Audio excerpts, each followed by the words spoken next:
So welcome, East Alligator River, Christmas Day 2022. So they're flipping over from the Aboriginal season of Gunnamaleng, part of the 6 Aboriginal seasons we have here, synchronising with the natural world, as Aboriginal people have done so around here for at least 60,000 years. And Kakadu National Park this side, Arnhem Land that side. And we're heading into the season of Gudjig, so the monsoon season. Storms on their way right now across Arnhem Land, travelling over here to Kakadu. It's awesome to see the East Alligator River flooded already over 2 metres high. Many years, if we have rainfall back towards Jabiru, about 40 kilometres away, the Magilla Creek floods about 10 minutes out of town, and we can't get out here to actually see this, so this is awesome.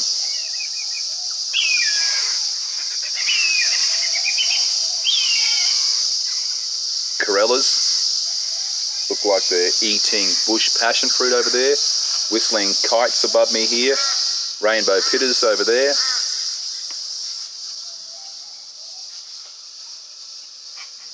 Now I can't spot any crocodiles. That doesn't mean they're not here, but this is probably the wrong time of the year to really be thinking about viewing crocodiles here. They spread out, okay, they're far and wide right now.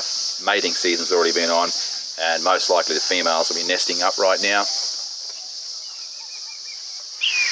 But you still wouldn't enter any waterway, that's for sure.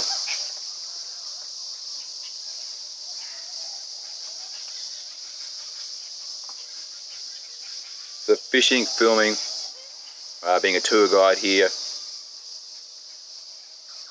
observing the natural world, talking to people about natural law, okay, systems, Aboriginal systems going back 60,000 years, and then merging it into systems of life from the creation time, dream time to now real time, even though technically it means the same thing.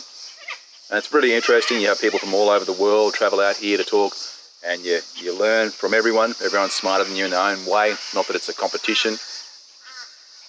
And you get to assess different cultures that are ahead of maybe Australians or behind, okay? It's not a competition. Each area will have their own little specialities, you could say, things they're good at, things they're not. There's one thing Aboriginal people have in common though all around the world, is that deep connection to country and culture. And I notice the people that have that are usually more peaceful, and people that live in the city are usually more wound up, agitated, and have a completely different judgment system, and even the pace of judgment is very different.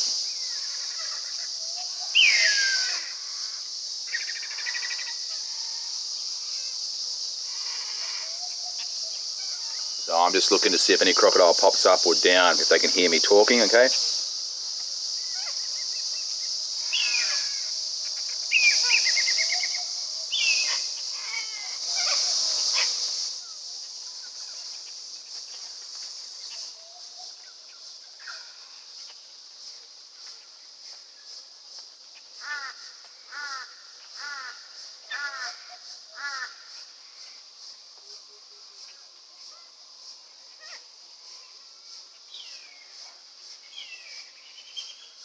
Sometimes when we have rain, crocodiles just pop their heads up for a couple of seconds and submerge. It changes their behaviour patterns. Where mid-season we might have, 20, 30, 40, 50 or 60 crocodiles lined up here eating and feeding on mullet.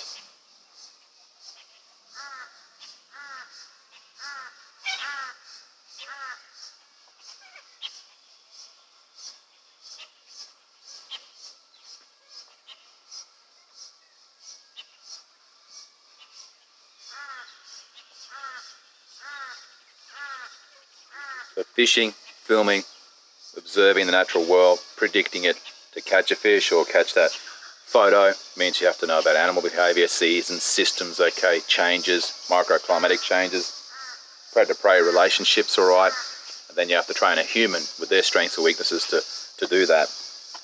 It means you have a lot of quiet time. You actually have a lot of quiet time if you can get it. It's rare that I'm the only person here.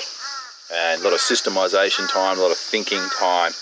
And then I will go into strategies and systems as a sports coach. I've been doing that pretty much probably since the age of 11 at least.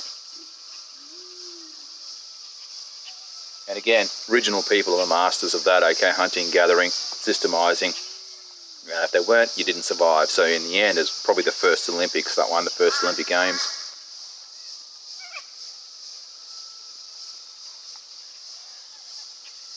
Sometimes when I talk here, the local resident big crocodile pops up.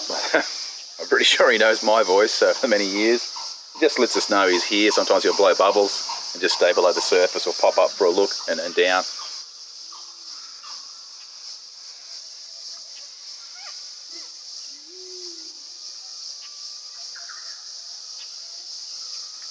But a beautiful time of the year. Greens, those blues, okay.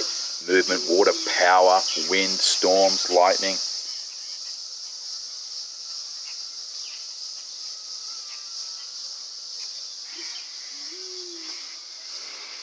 Even the smells, fruits, flowers, rainforest just here.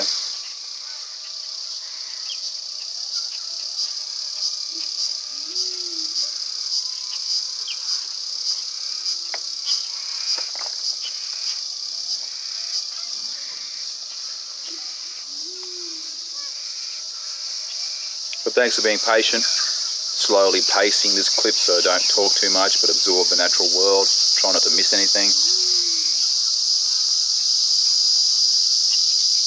Now, there's one tip I can give you when you do travel to a destination like this with living dinosaurs right here, very rare to see, okay, and in everyday life, a bunch of animals right here feeding that relate back, nearly 100 million years. This group and their relatives go back a couple 100 million years.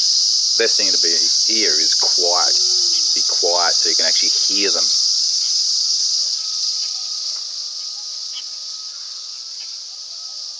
Also gives yourself time to absorb the culture here, the environment, and defragment your brain from all that noise on TV, on the internet, okay, in cities. So it's the original form of wellness. When I used to run wellness tours through here, especially, we'd use the natural world to cleanse people from the pure pursuit of money. The opposite system, that is.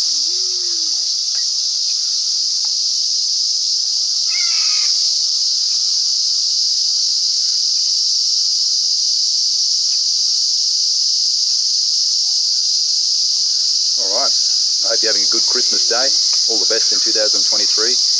And what a beautiful spot this is. Hopefully one day you get to see it.